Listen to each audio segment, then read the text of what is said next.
Paano maglagay ng follow button sa Facebook?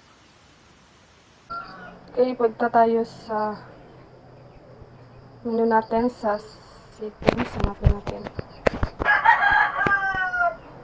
Settings and privacy. Settings. So, hanapin natin how people can find and contact you. How people who can send you friend request. So, iset natin siya sa friends of friends kung gusto niyo na friends lang ang makakita sa inyong Facebook profile. So, friends of friends.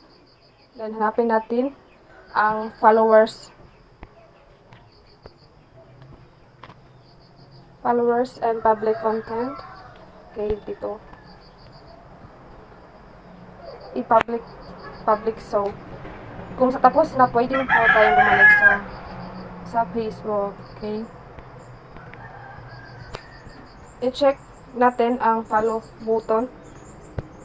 Okay, tingnan natin. Dito sa profile natin. Click natin yung view as. So, okay na. Nakita natin ang follow button. Kanina, ang nakalagay dyan as story. Kaya, thank you po. Follow, like, and share.